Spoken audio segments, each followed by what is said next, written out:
Tuhan, Bapak Ibu Saudara yang dikasihi di dalam Tuhan Yesus Kristus, pagi hari ini kita akan mulai ibadah kita. Kita akan siapkan seluruh kehidupan kita untuk datang kepada Tuhan dengan sepenuh hati. Mari kita memuji dan menyembah Tuhan, naikkan ucapan syukur kepada Tuhan, sebab Dia sudah mati dan bangkit bagi kita semua. Haleluya. Terima kasih kepada Tuhan. Terima kasih buat kebaikan Tuhan hari ini. Kami kembali datang kepada Engkau. Kami kembali untuk memuji dan menyembah Engkau. Terima kasih Tuhan. Bapak Ibu Saudara yang dikasihi di dalam Tuhan, saya mengajak kita semua untuk menaikkan satu pujian. Ku menyembah dalam kudus hadirat-Mu.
diberi kesempatan kembali untuk dapat bersekutu dengan Tuhan.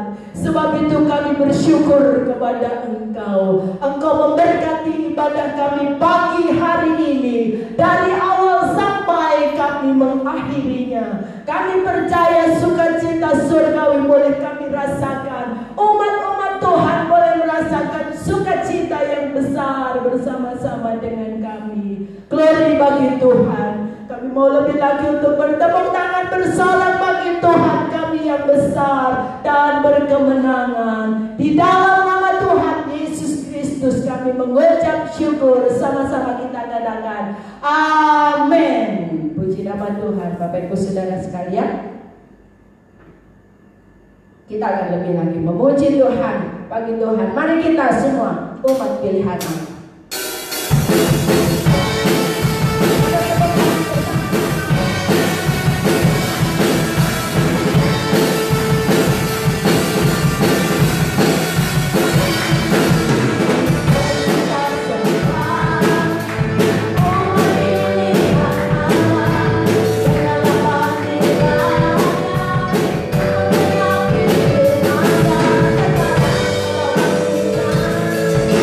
Bye.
yang sungguh baik, amat baik di dalam kehidupan kami. Kami ada sampai hari ini semua oleh karena anugerah Tuhan yang Tuhan berikan kepada kehidupan kami.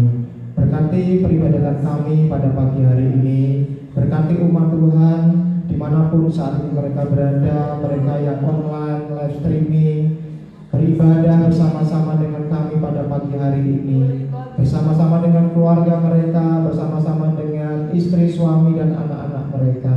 Kiranya Engkau memberkati setiap rumah-rumah yang hari ini mereka beribadah secara online bersama-sama dengan kami. Berkati kami juga yang ada di dalam gereja ini. Biarlah berkat yang sama Tuhan nyatakan bagi setiap kami semuanya. Urapi kami, berikan kepada kami hati seorang murid, telinga seorang murid, sehingga setiap kebenaran firman Tuhan yang ditaburkan tidak gugur begitu saja, tetapi tertanam di dalam hati kami menjadi rema, sehingga kami boleh menjadi pelaku-pelaku kebenaran firman Tuhan. Terima kasih Tuhan, hari ini kami boleh memperingati kebangkitan-Mu. Engkau mati dan Engkau bangkit. Engkau memberikan kehidupan yang baru buat kami. Engkau memberikan harapan yang baru buat kami. Engkau memberikan kepastian buat kami. Sehingga hari ini sebagai orang percaya, kami boleh memperingati akan kebangkitan Engkau di pagi hari ini. Kami yakin dan kami percaya setiap kehidupan kami sudah ditolong oleh Tuhan.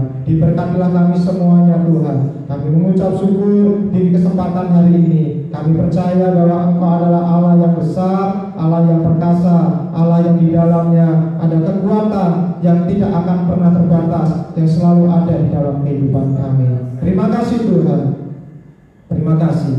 Urapi setiap media-media sosial, setiap Android, setiap HP yang dipegang, yang dimiliki oleh umat Tuhan pagi hari ini. Biarlah Engkau kuduskan semuanya, Engkau tahirkan semuanya, sehingga setiap HP, setiap Android, setiap gadget, setiap layar-layar komputer yang mereka pakai, mereka boleh menikmati sukacita di pagi hari ini di peribadatan Paskah Gereja Sidang Jemaat Allah Ambasador di Minggu tanggal 12 April 2020. Biarlah nama Tuhan saja dipuji dan dipermuliakan. Kami mengucap syukur dan kami siap untuk mendengarkan kebenaran firman Tuhan. Yang sudah siap mendengarkan kebenaran firman Tuhan, mari kita katakan bersama-sama. Amin. Selamat pagi Bapak Ibu Saudara. Ya, selamat pagi. Saya ucapkan selamat Paskah. Selamat menikmati hari yang penuh dengan sukacita, tentu dengan situasi kondisi yang sangat berbeda. Bapak Ibu Saudara, sekali lagi saya ucapkan selamat hari Paskah. Hari Paskah merupakan hari kemenangan bagi orang-orang Kristen, bagi orang-orang percaya, bagi saudara-saudara yang hari ini live streaming. Saya ucapkan selamat hari Paskah. Sebagai anak-anak Tuhan, tentu saudara pernah mendengar kisah-kisah orang mati dibangkitkan. Itu bukan merupakan sebuah dongeng. Kalau saudara lihat di dalam Alkitab, orang yang pernah dibangkitkan dari kematian, saudara bisa melihat anak janda Sarfat yang sudah mati, lewat hambanya yang bernama Elia dibangkitkan. Juga anak perempuan Sunem. Perempuan Sunem ini tadinya tidak bisa punya anak, tetapi Tuhan sungguh memberkati dan mengurapi melalui Nabi Elisa. Anak perempuan Sunem ini juga dibangkitkan. Dan kisah dalam perjanjian baru yang sangat terkenal sekali, yaitu Lazarus yang sudah ada di dalam kubur 4 hari. Walaupun mayatnya sudah mulai berbau busuk, tetapi Yesus membangkitkan Lazarus dari dalam kubur. Lalu Yesus pernah juga membangkitkan anak janda di Nain, sudah digotong dan dibawa ke tempat pekuburan. Berjumpa dengan Yesus di tengah perjalanan, dan Yesus juga membangkitkan.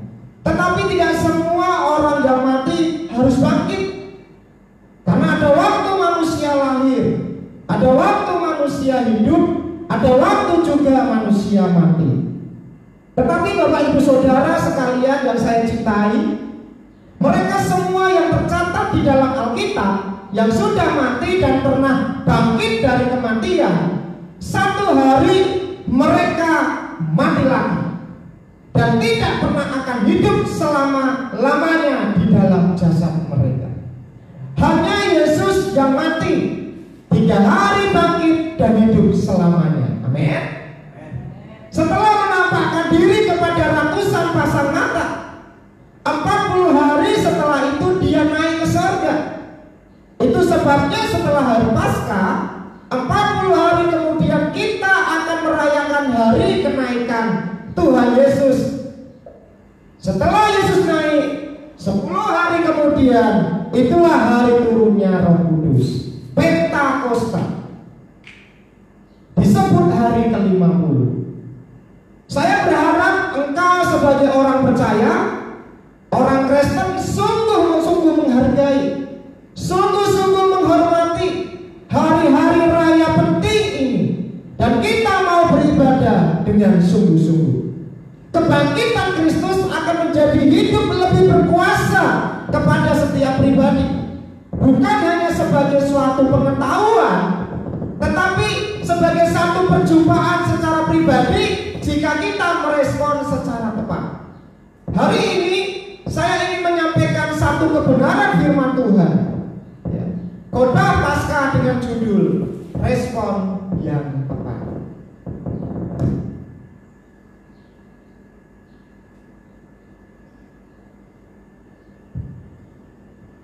Respon yang tepat. Mari kita lihat poin yang pertama, ya. Mari kita lihat poin yang pertama. Hidup di dalam ketekunan. Sekali lagi, untuk memiliki respon yang tepat, hal yang pertama yang harus kita punyai, yang harus kita lakukan, yang harus kita miliki, hidup di dalam ketekunan. Ketekunan pasti membuahkan hasil.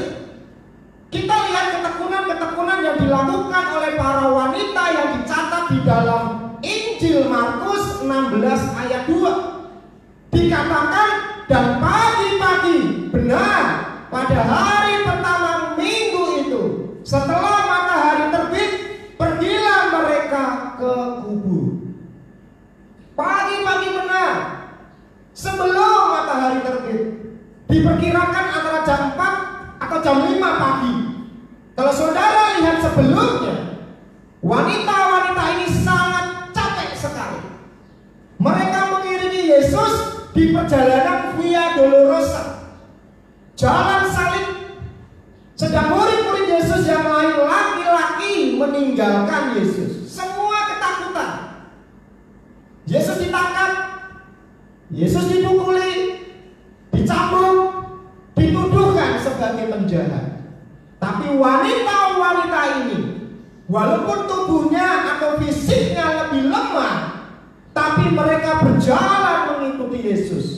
Mereka tidak takut sampai Yesus disalib dari jam 9 sampai jam 12 siang.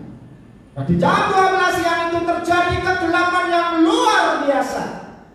Ini bukan peristiwa gerhana matahari, karena tidak ada gerhana matahari terjadi selama 3 jam. Tapi itulah bagaimana Allah menciptakan alam semesta, menyatakan turut berkabung. Matahari sebagai alat penerangan yang terkuat, yang terbesar, berkabung, tidak mengeluarkan sinarnya selama 3 jam. Jam 3 sore Yesus berteriak, "Ya Bapa, aku menyerahkan nyawaku ke dalam tanganmu." Dan dia menghembuskan nyawanya, nafasnya. Saudara sekalian, bisa melihat selama penyaliban itu, berarti 6 jam wanita-wanita ini ada di bawah salib. Ada satu murid yang juga akhirnya berada di bawah salib. Dia adalah Yohanes. Yang lain meninggalkan. Di dalam Markus 15 ayat 47, Maria Magdalena dan Maria ibu Yoses melihat di mana Yesus dibaringkan. Pagi-pagi benar, wanita-wanita ini istirahatnya pasti pendek sekali, Bapak Ibu Saudara.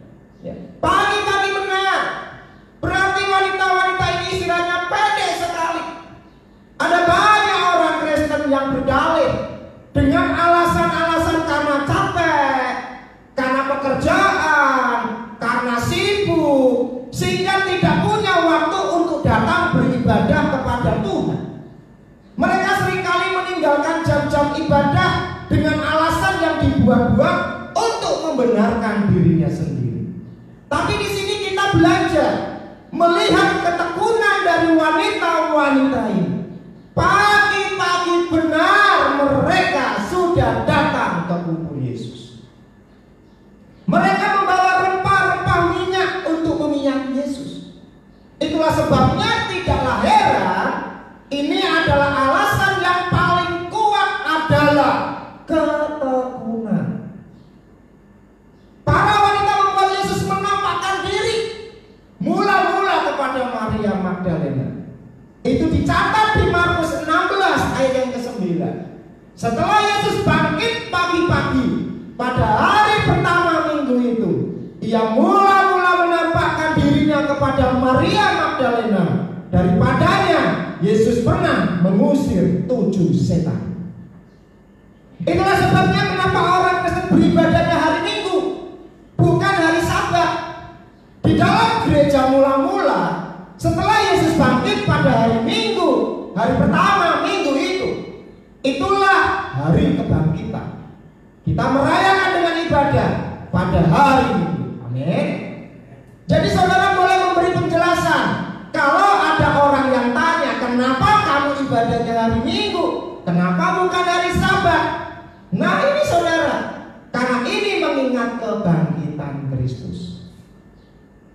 Yesus menampakkan diri kepada Maria Magdalena, seorang wanita, bukan murid yang tergabung dalam 12 murid Tuhan Yesus.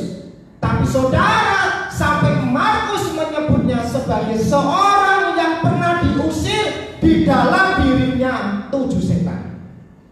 Berarti wanita ini dulu pernah memiliki satu kehidupan yang gelap. Dulu pernah memiliki satu kehidupan yang gelap, dirasuk oleh 7 setan. Ketekunan membuahkan hasil.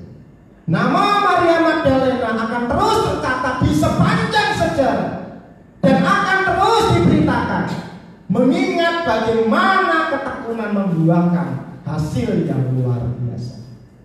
Bapak Ibu Saudara, bagaimana kita mengaplikasikan dalam hidup ini? Yesus pernah menceritakan satu ilustrasi. Yesus pernah menceritakan satu ilustrasi mengenai mempelai Kristus. Gereja Tuhan, ada yang bijaksana, ada yang bodoh. Bukan bodoh secara intelektual, Bapak Ibu Saudara.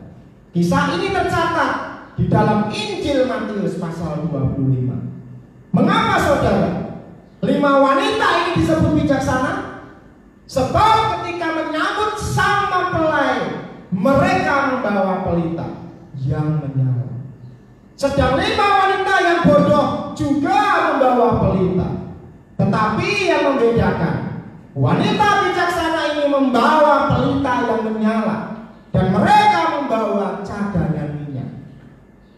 Kalau saudara baca di dalam Injil Matius pasal 25, bagaimana 5 gadis yang bijaksana, 5 gadis yang bodoh lama menunggu. Kenapa mempelai tidak datang? Lalu tertidur sambil pelitanya tetap menyala. Tengah malam dikatakan mereka mendengar orang berseru, mempelai laki-laki datang. Mereka kaget. Aduh, udah mati pelitanya. Ini satu gambaran yang jelas sekali bagaimana dulu orang Yahudi pernikahannya itu sering dilakukan tengah malam. Tidak ada pemberitahuan pasti. Hari ini, jam ini, tidak seperti sekarang ini. Gak ada Bapak Ibu Saudara. Maka mempelai wanita itu harus bersiap-siap. Sudah tahu waktunya, kira-kira bulannya, hari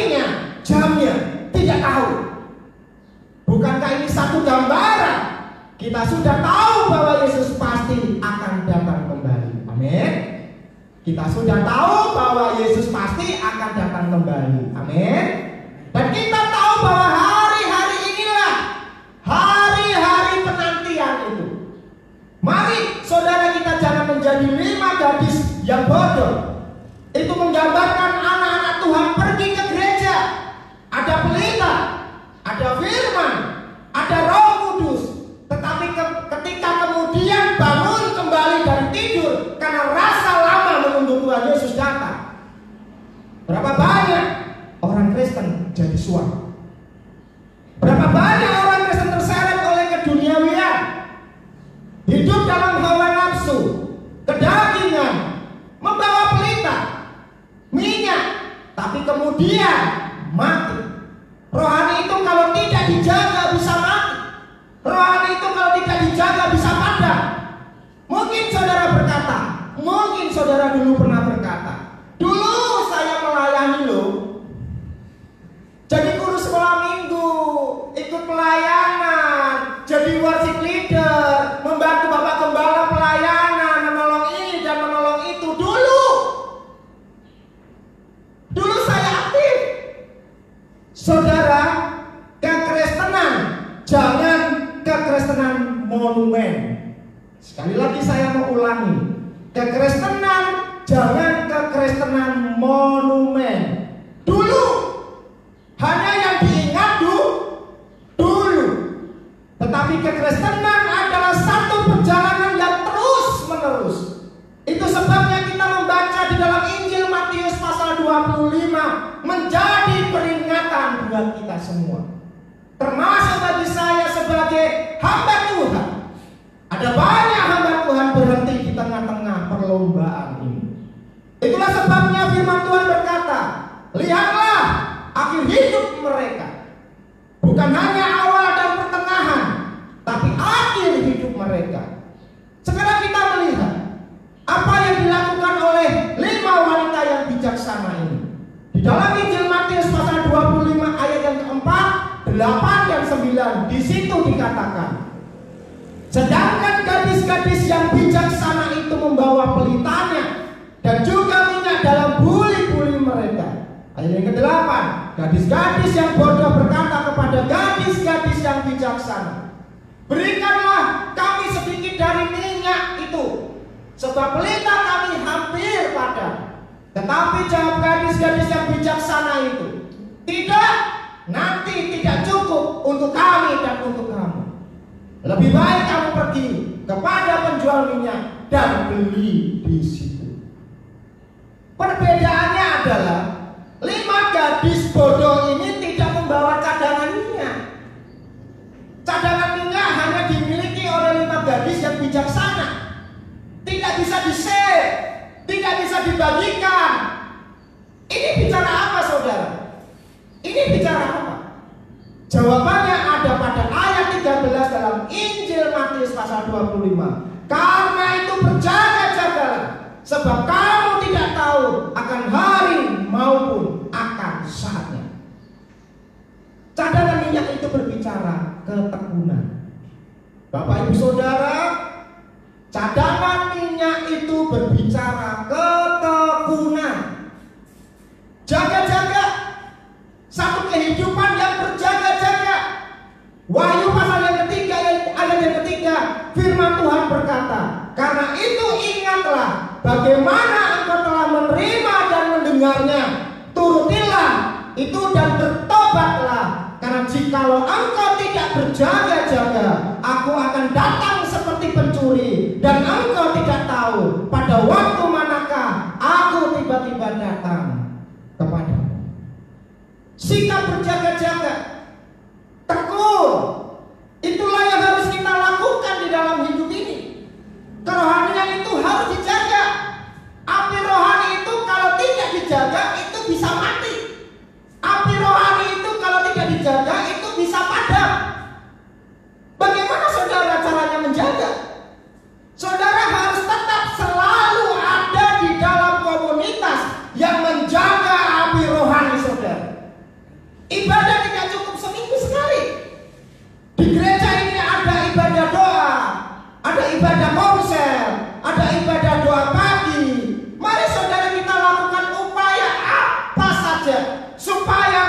membuat kita berjaga-jaga. Sebab jika tidak, saudara mengantuk secara rohani. Akhirnya padam dan mati secara rohani. Dan ketika dia datang secara tiba-tiba, ketika Tuhan datang secara tiba-tiba, kalau saudara membaca Injil Matius pasal 25, waktu 5 gadis yang bodoh itu menggedor-gedor pintu itu, di situ dikatakan di ayat yang ke-11. Kemudian datang juga gadis-gadis yang lain itu dan berkata, Tuhan, Tuhan, bukakanlah kami pintu. Bapak Ibu Saudara sekalian yang saya kasih, ketekunan harus menjadi respon. Ketekunan harus menjadi respon. Yesus sudah bangkit dan dia berjanji dia pasti akan datang kembali, mengangkat kita di atas awan-awan. Amin. Itu sebabnya kita harus tekun. Ketekunan seringkali menjadi hasil ujian iman. Yakobus 1 ayat yang kedua sampai yang keempat. Saudara-saudaraku, anggaplah sebagai suatu kebahagiaan apabila kamu jatuh ke dalam berbagai-bagai pencobaan. Sebab kamu tahu bahwa ujian terhadap imanmu itu menghasilkan ketekunan. Dan biarkanlah ketekunan itu memperoleh buah yang matang, supaya kamu menjadi sempurna dan utuh dan tak kekurangan suatu apapun. Saudara, persoalan yang datang di dalam hidup kita, firman Tuhan berkata, itu menjadi satu ujian terhadap iman kita. Jangan ketika persoalan datang kita malah mundur dari ibadah, mundur dari pelayanan, mundur dari pekerjaan Tuhan. Firman Tuhan berkata, ujian iman itu akan menghasilkan ketekunan. Ada orang baik, mungkin kita pernah berpikir ada orang baik kok sakit, sedang orang tidak baik kok hidupnya enak. Lalu kemudian kita iri hati, kita marah, lalu kemudian hasilnya apa? Udahlah saya tidak mau ke gereja lagi. Waktu uang saudara ditipu, tidak dibayar oleh mungkin sesama rekan yang beragama Kristen, saudara mulai kecewa. Saudara, orang Kristen bisa mengecewakan, hamba Tuhan juga bisa mengecewakan. Masih manusia. Tetapi mari kita sungguh tetap bertekun di dalam iman. Iman kita kepada Kristus. Amin. Iman kita kepada Kristus. Setiap orang percaya harus tekun sampai akhir. Ibrani 10 ayat 36 sampai 37. Sebab kamu memerlukan ketekunan, supaya sesudah kamu melakukan kehendak Allah, kamu memperoleh apa yang dijanjikan itu. Sebab sedikit, bahkan sangat sedikit waktu lagi, dan Ia yang akan datang sudah akan datang tanpa menangguhkan kedatangannya. Mari kita merespon kebangkitan Kristus dengan hidup tekun. Mari kita saling mendoakan. Jangan lagi ada pertengkaran, jangan lagi ada iri hati, jangan lagi ada kepahitan di dalam hidup kita. Karena itu akan membuat rohani kita mati. Karena itu akan membuat rohani kita padam. Hari-hari yang sudah menjelang akhir, mari kita merespon dengan hidup tekun. Bacaan kita tiap hari dengan tekun, supaya kerohanian kita dijaga, kerohanian kita kuat, memiliki nutrisi, sehingga ketika ada virus-virus datang itu membedakan secara jasmani, sehingga antibodi kita kuat. Mari kita memiliki antibodi rohani. Amin. Ketekunan pasti membuahkan hasil. Sekarang kita lihat poin yang kedua, hasil dari respon yang tepat. Ya, poin yang kedua, iman. Yang pertama tadi ketekunan, yang kedua iman. Iman memindahkan gunung. Mari kita melihat bagaimana reaksi murid-murid pada waktu saat mereka mendengar berita dari para wanita-wanita, Yesus sudah bangkit. Bagaimana reaksi mereka? Markus 16 ayat ke-11. Tetapi ketika mereka mendengar bahwa Yesus hidup dan telah dilihat olehnya, mereka tidak percaya. Bayangkan saudara, murid-murid Yesus hidup bersama Yesus itu 3 tahun. Bahkan Yesus pernah bilang, anak manusia akan menyerahkan nyawanya, tapi 3 hari setelah itu bangkit. Tetap mereka tidak percaya. Tetap mereka tidak percaya. Itulah kedegilan mereka. Sudah dengar firman, sudah dengar kesaksian, tetap tidak percaya. Yesus mencela ketidakpercayaan dan kedegilan hati mereka. Markus 16 ayat yang ke-14. Akhirnya ia menampakkan diri kepada ke-11 orang itu ketika mereka sedang makan. Dan ia mencela ketidakpercayaan dan kedegilan hati mereka. Oleh karena mereka tidak percaya kepada orang-orang yang telah melihat dia sesudah kebangkitannya. Sulit sekali ya Bapak Ibu Saudara buat percaya. Penting sekali iman. Untuk apa? Untuk bisa bertumbuh. Iman itu sangat penting, gunanya untuk bertumbuh. Thomas tidak percaya sebelum dia melihat dan cucukkan jarinya ke dalam bekas paku. Dan Yesus berkata, berbahagialah setiap orang yang percaya walaupun tidak melihat. Saya tidak pernah melihat Yesus secara wujud jasmani. Saya sebagai seorang hamba Tuhan belum pernah melihat wujud Yesus secara jasmani. Tapi saya percaya benar-benar bahwa dia sudah mati, dia sudah bangkit. Pada hari yang ketiga dia ada di surga. Dia juga mau tinggal dalam hati kita, dan dia mau benar-benar datang kembali. Amin. Iman itu harus dipelihara. Iman itu harus dipertahankan sampai akhir. Ada banyak orang setengah jalan, ada banyak orang gagal. Contohnya kita bisa melihat di dalam Alkitab, orang seperti Yudas Iskariot sudah menjadi murid Tuhan Yesus, dipercaya jadi bendahara, tapi menjual Yesus.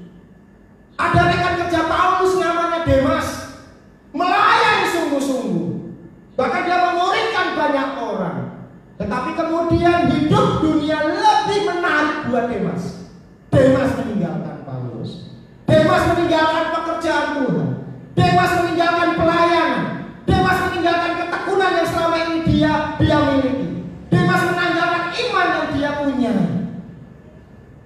Ada saudara, kayak contoh-contoh. Saudara bisa baca di dalam Alkitab.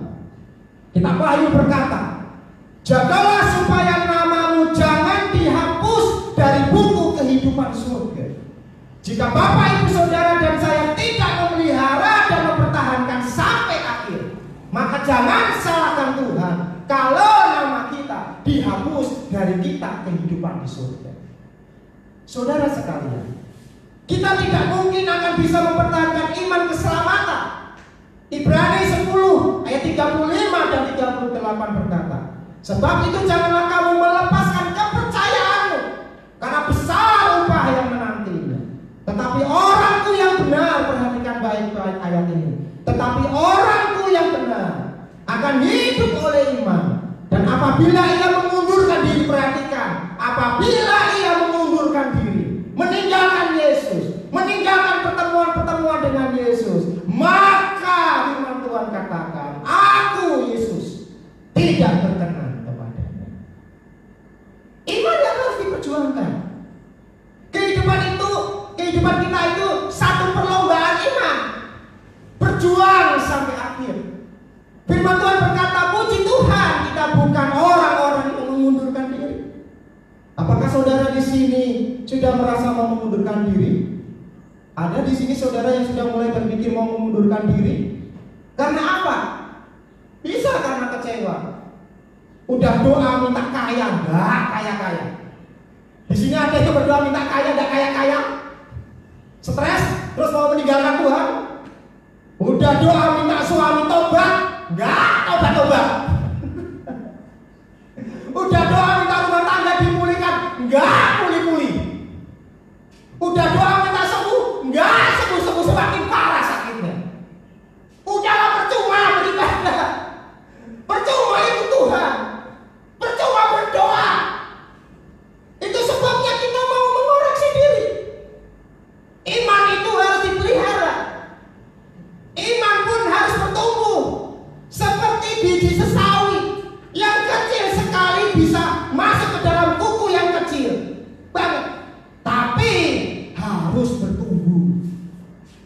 Jika kemudian kalau bertumbuh itu bisa besar, lebih besar dari pohon sayur manapun. Inilah iman yang memindahkan gunung.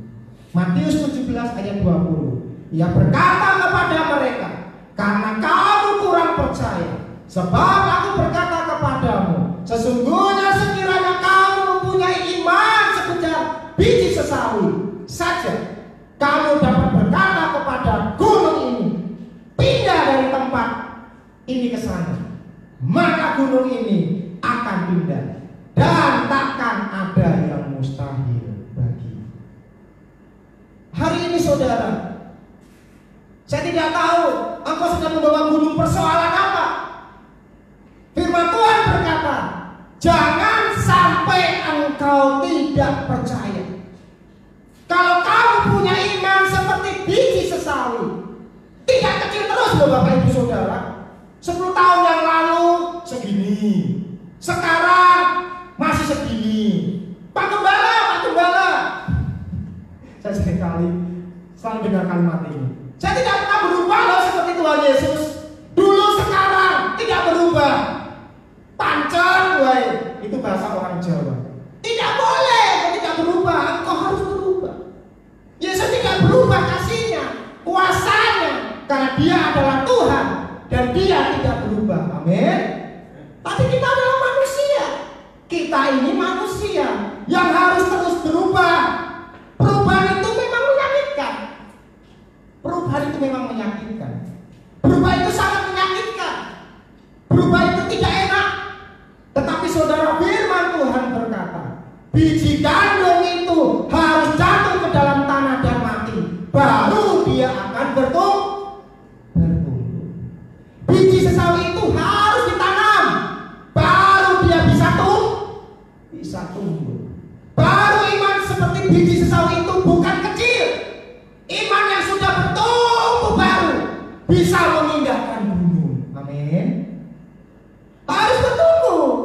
Dan firman Tuhan berkata, iman hanya bertumbuh akan pendengaran firman Tuhan. Sekarang yang ketiga, saya tidak lama-lama di hari kebangkitan Tuhan. Yang ketiga, respon yang tepat yang ketiga, tanggung jawab. Respon yang tepat setelah kita memiliki ketekunan terus-menerus. Jangan pernah bilang ibadah kok gitu-gitu aja. Ada yang di sini mengatakan ibadah kok gitu-gitu aja. Kalau saudara bilang gitu-gitu aja, mulai hari ini nggak usah makan, karena makan juga gitu-gitu aja. Betul nggak? Makan juga gitu-gitu aja. Mulai hari ini nggak usah makan kalau kau bilang gitu-gitu aja. Tapi gitu-gitu aja itu penting. Ada orang sakit dan mau makan, tapi dokter bilang harus makan. Kalau tidak makan, di mana bisa dapat kekuatan? Kadang-kadang harus dipaksa, Bapak Ibu Saudara, sehingga dengan demikian ketekunan membuahkan hasil. Kita terus tekun baca Alkitab. Jangan pernah ada niat untuk tidak baca Alkitab. Jangan pernah bilang mau cuti dulu baca Alkitab, cuti dulu pelayanan, cuti dulu ke gereja, cuti dulu ibadah. Nanti Tuhan akan bilang seperti ini kepada saudara, kalau semuanya pada cuti, aku juga mau cuti. Cuti memberkatimu, cuti menyertaimu, cuti menolongmu. Kapoklah kita kalau Tuhan berkata seperti itu kepada. Modelnya manusia itu maunya enak. Modelnya manusia itu maunya enak, tapi kita tidak mau melakukan bagian kita. Itu sebabnya yang terakhir, respon yang tepat dari kebangkitan Kristus adalah tanggung jawab. Saudara bisa hidup itu karena ada orang tua yang bertanggung jawab. Setuju? Coba saya punya orang tua.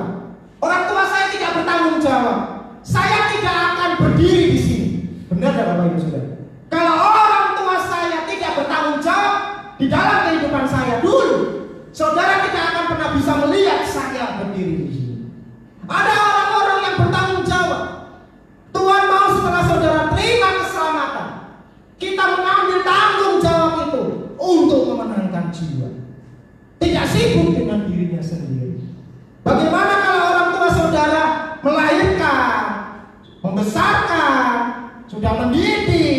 menyekolahkan anaknya, tapi sampai sudah nikah, anaknya punya anak, masih uangnya minta terus kepada bapak ibunya. Gimana kalau engkau punya anak yang seperti itu? Ini adalah satu kemalangan yang luar biasa. Seharusnya apa? Anak setelah disekolahkan, setelah semua disiapkan, anak bisa kerja, dan besok-besok dia bilang seperti ini, Pak, Ma, ini saya ada uang, pergilah berlibur. Pak, Ma, ini saya ada uang, buatlah rumah yang lebih bagus dari yang sekarang. Dulu mungkin kita diberi, sekarang harus memberi. Tanggung jawab. Setelah Yesus mati, memberikan hidupnya, memberikan nyawanya, kita memang tidak minta, tetapi kita harus berkata, Tuhan, apa yang harus saya perbuat? Engkau sudah berkorban bagiku. Tanggung jawab. Mari kita melihat saudara, bagian kita adalah memberitakan Injil. Saya menyampaikan semua ini dasarnya dari Markus pasal yang ke-16. Markus 16 ayat 15 sampai ke-16 kita baca. Lalu ia berkata kepada mereka, pergilah ke seluruh dunia, beritakanlah Injil kepada segala makhluk. Siapa yang percaya dan dibaptis akan diselamatkan, tetapi siapa yang tidak percaya akan dihukum. Sudah sangat jelas sekali. Itu adalah tanggung jawab kita. Sudah diselamatkan, menerima Yesus, bagikan Bapak Ibu Saudara, ceritakan, saksikan, beritakan Injil, pergi katanya ke seluruh bumi. Bukan berarti saudara harus tinggalkan keluarga, tinggalkan pekerjaan, bukan. Tidak harus selalu begitu. Pergi dari cara hidup yang fokusnya hanya mementingkan dirinya sendiri. Tetapi Tuhan membawa satu perintah untuk kita mengemban tanggung jawab. Hanya orang yang dewasa, perhatikan, hanya orang yang dewasa yang bisa melakukan tanggung jawab. Walaupun saudara badannya gede, ya, walaupun saudara badannya gede, tapi saudara tidak mengemban tanggung jawab, saudara tidak dewasa. Kanak-kanak, betul tidak saudara? Tuhan akan sedih bila melihat badan anak-anaknya gede, tapi rohnya kerdil, tidak bisa menjalankan tanggung jawab, hidupnya masih sibuk dengan dirinya sendiri, dengan luka-luka di dalam dirinya, dengan segala keinginan kedagingan dan hawa nafsu. Pergi dari cara hidup yang mementingkan diri sendiri. Firman Tuhan berkata, siapa yang percaya dan dibaptis akan diselamatkan, siapa yang tidak percaya akan dihukum. Dan Tuhan berjanji, Dia akan melakukan bagiannya. Bagian kita bertanggung jawab melakukan bagian kita. Coba saudara lihat, bagian Tuhan adalah bekerja, melakukan firman dengan tanda-tanda mujizat, dengan tanda-tanda yang menyertai. Di ayat yang ke-20, mereka pun pergilah memberitakan Injil ke segala penjuru, dan Tuhan turut bekerja dan meneguhkan firman itu dengan tanda-tanda yang menyertainya. Mujizat itu bukan hebatnya hamba Tuhan. Sekali lagi supaya saudara tahu dan mengerti, mujizat itu bukan hebatnya hamba Tuhan. Mujizat itu adalah bagian Tuhan. Bagian saudara dan saya adalah berdoa dan memberitakan Injil. Jadi jangan pernah engkau membandingkan hamba Tuhan satu dengan hamba Tuhan yang lain. Wah, pendeta itu hebat ya. Tidak seperti pendeta saya. Kalau engkau memiliki cara berpikir seperti itu, engkau sedang mencuri kemuliaan Tuhan. Bapak Ibu Saudara, tanda-tanda ini menyertai orang percaya. Mereka akan mengusir setan-setan demi namaku. Mereka akan berbicara dalam bahasa yang baru. Mereka akan memegang ular, dan sekalipun mereka minum racun maut, mereka tidak akan mendapat celaka. Kalau kita sungguh Ya, kalau kita sungguh menjaga hidup kita dengan tekun, masukkan firman Tuhan dengan tekun, beribadah dengan tekun, dan berdoa dengan tekun, iman kita terus bertumbuh-tumbuh. Maka ketika kita melakukan tanggung jawab kita harus percaya, kita harus pede. Amin. Saudara sudah punya modal.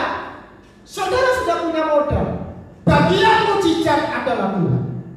Tanggung jawab kita berdoa dan percaya. Tanggung jawab Tuhan mengerjakan mujizat itu. Amin. Tanda-tanda ajaib akan menyertai kita. Tanggung jawab kita menjalankan, memberitakan Injil. Bagian orang itu mau percaya atau tidak percaya, bukan hebat kita. Roh Kudus bisa melembutkan hati sekeras apapun. Itu sebabnya kalau saudara bisa percaya Yesus itu Tuhan, itu anugerah. Ada banyak orang yang tidak bisa percaya. Itu sebabnya kita perlu terus mendoakan supaya Tuhan melembutkan hatinya, supaya semua kuasa kegelapan yang masih menutupi matanya dicabut semuanya. Hari ini kita belajar respon yang benar terhadap kebangkitan. Mari kita meresponi dengan hidup tekun, menanti Dia dengan benar. Mari kita sungguh-sungguh meresponi dengan iman yang bertumbuh sehingga iman itu bisa memindahkan gunung. Mari kita meresponinya dengan hidup bertanggung jawab, bersaksi, memberitakan Injil, doakan orang-orang untuk sungguh-sungguh boleh datang kepada Tuhan Yesus. Doakan suamimu, doakan istrimu, doakan anak-anakmu, doakan keluargamu terus-menerus sampai kapan?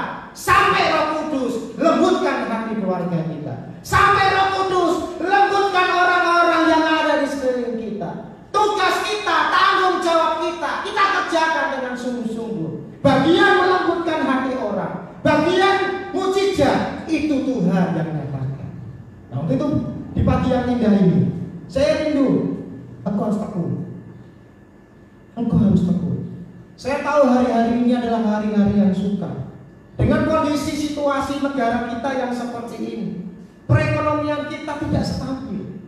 Pendapatan, pemasukan, keuangan dari anak-anak Tuhan juga turun sangat drastis.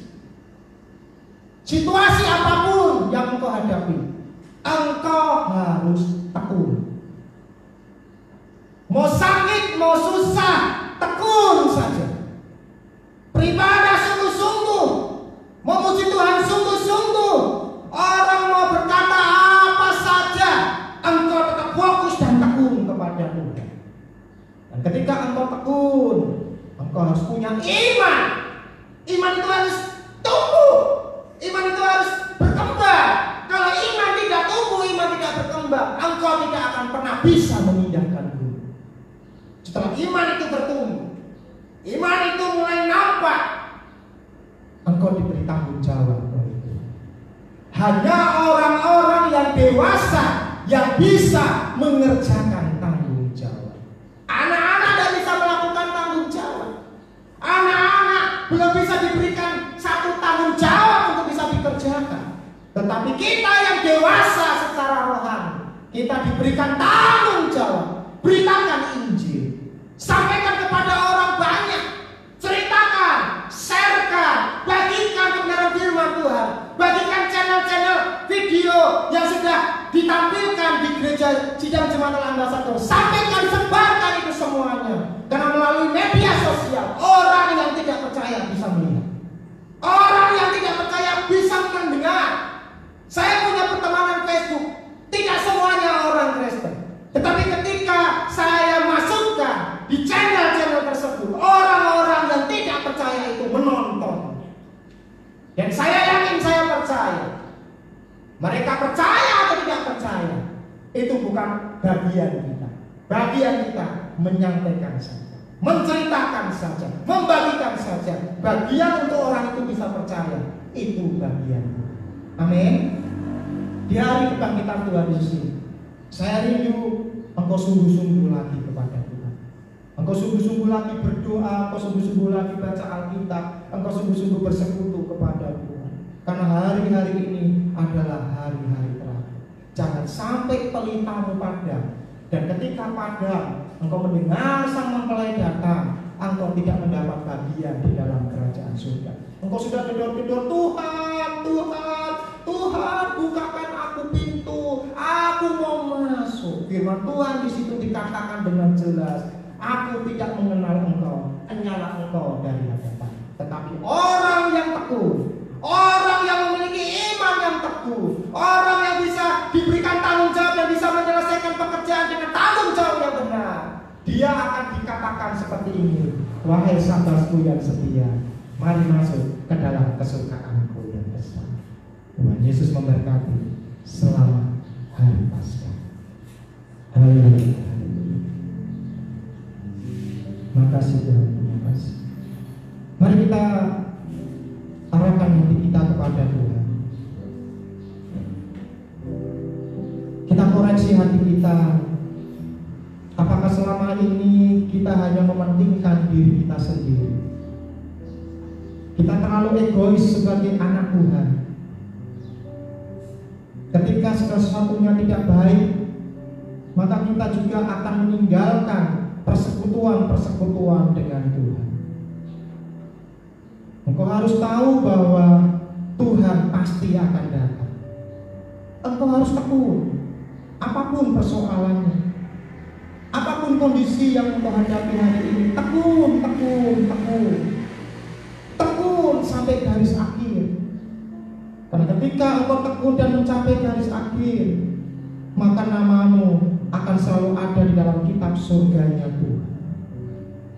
Mungkin hari-hari ini engkau berdoa, engkau tidak pernah mendapatkan jawaban daripada doa-doamu. Engkau harus mengintrospeksi diri, apakah doa-doa yang selama ini kita panjatkan adalah doa-doa yang tidak Tuhan inginkan. Dan ketika engkau memiliki iman yang teguh di dalam doa tersebut dengan benar, maka engkau bisa bertumbuh. Engkau orang dewasa. Engkau sudah orang dewasa. Engkau harus mengerjakan tanggung jawab dengan respon yang tepat. Karena dengan respon yang tepat, maka engkau akan melihat kehadiran Yesus ada di dalam setiap kehidupan. Terima kasih Tuhan, terima kasih. Terima kasih Roh Kudus, terima kasih. Terima kasih Tuhan, terima kasih. Terima kasih. Terima kasih Tuhan.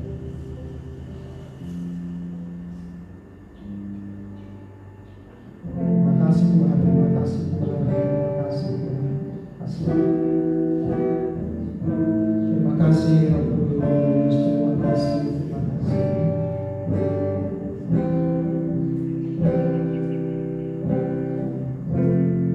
Terima kasih Roh Kudus, terima kasih, terima kasih, terima kasih.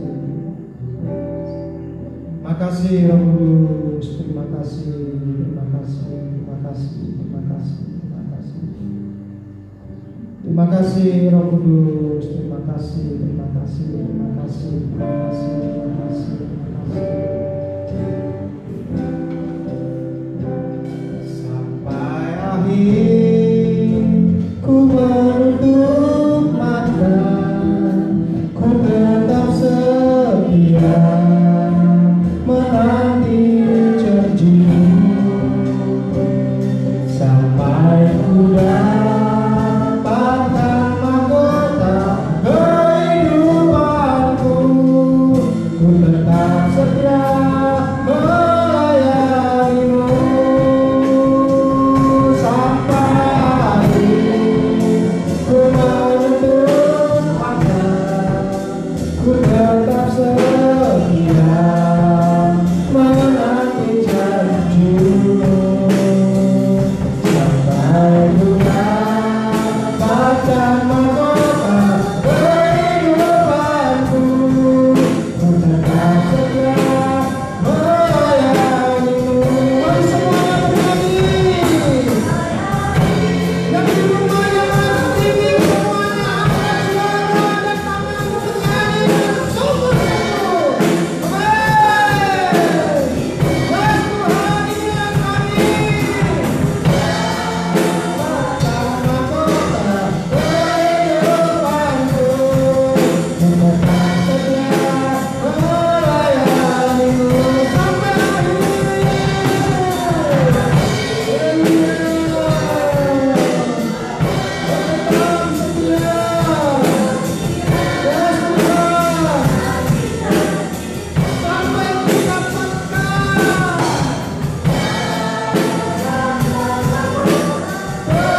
Engkau mati bagi kami, Engkau sudah bangkit, dan hari ini Engkau ada di dalam kerajaan surga. Kami percaya bahwa Engkau akan datang kembali menjemput kami, Tuhan. Kami akan tekun di dalam Engkau. Kami akan tekun di dalam Engkau. Kami akan tekun di dalam Engkau. Ketika kami tekun terus menerus, kami tekun terus menerus, maka iman kami pasti akan bertumbuh di dalam pengenalan akan Engkau. Setiap kesusahan, setiap penderitaan, setiap aniaya, ketika iman itu di dalam Tuhan bertumbuh di dalam kehidupan kami, maka kami akan bisa memindahkan gunung yang besar itu, Tuhan. Biarlah kami memiliki respon yang tepat.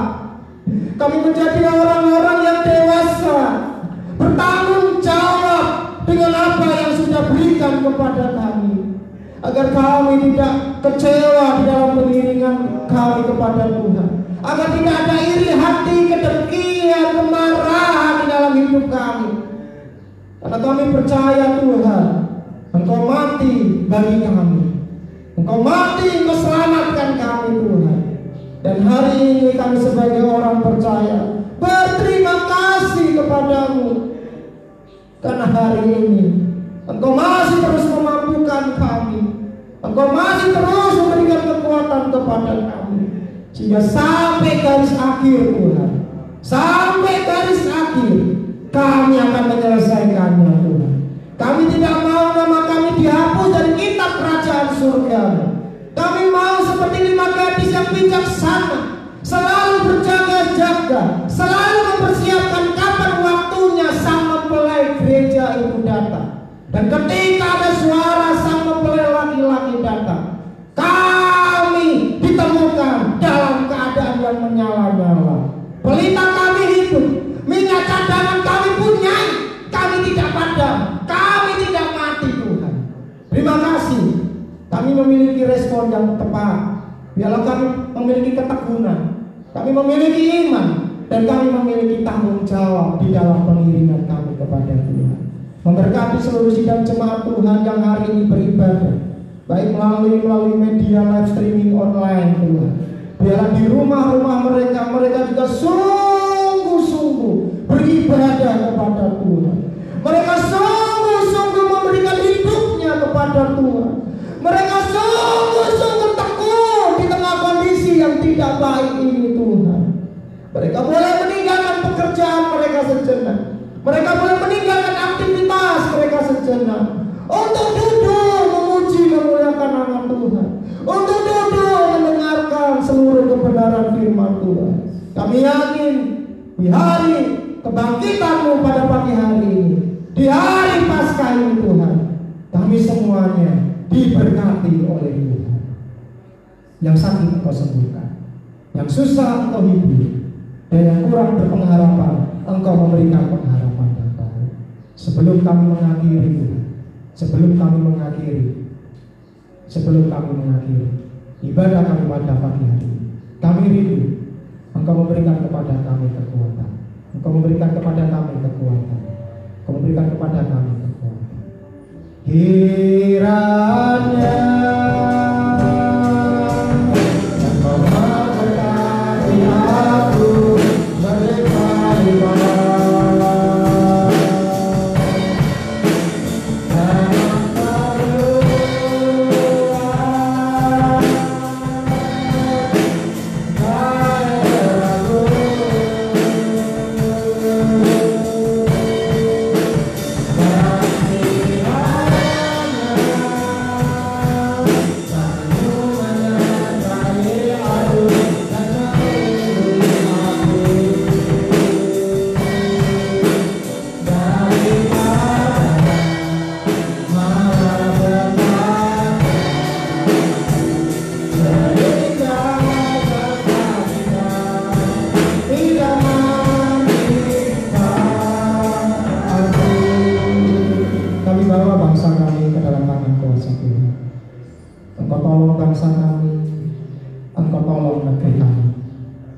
berkati Bapak Presiden kami bersama dengan jajaran Menteri, Gubernur, bupati, wali kota, camat, lurah, kades, RT RW,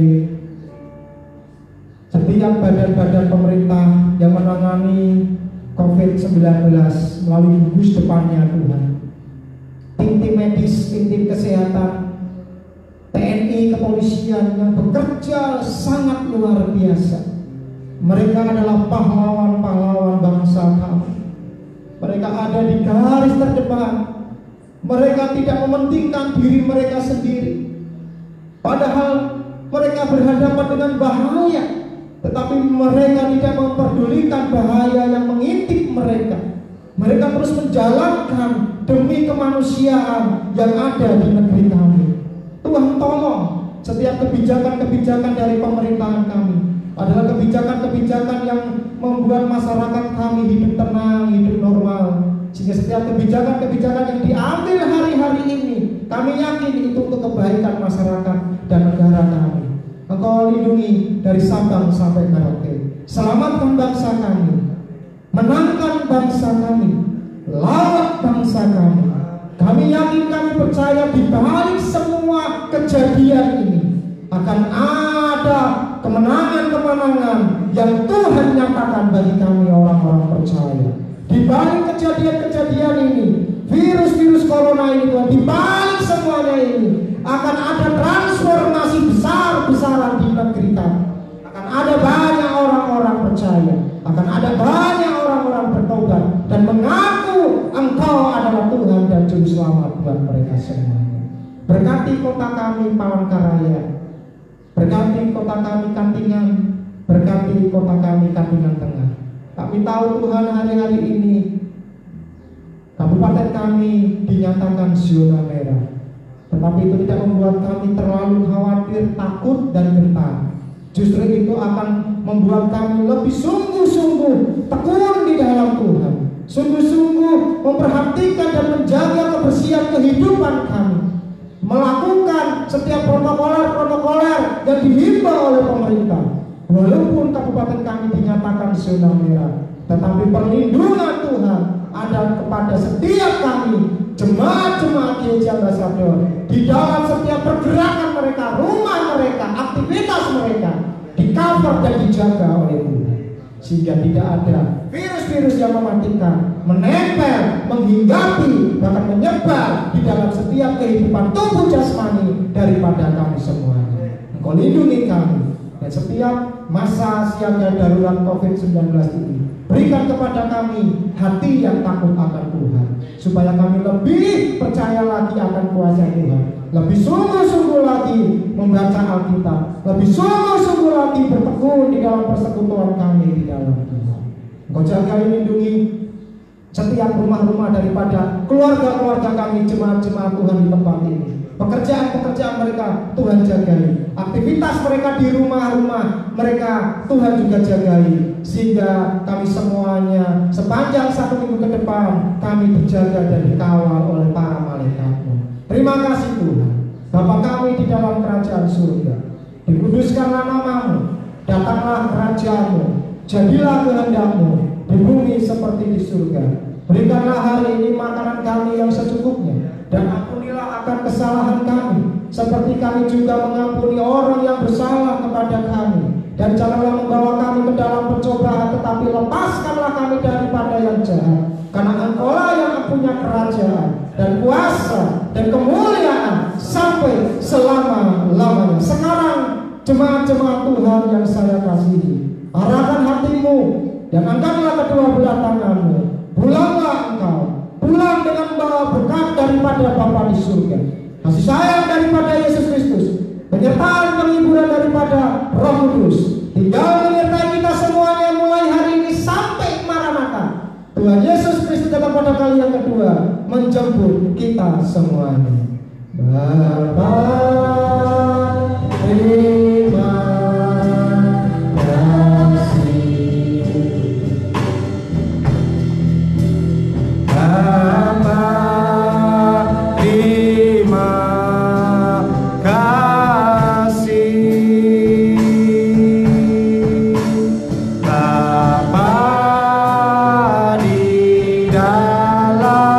surga.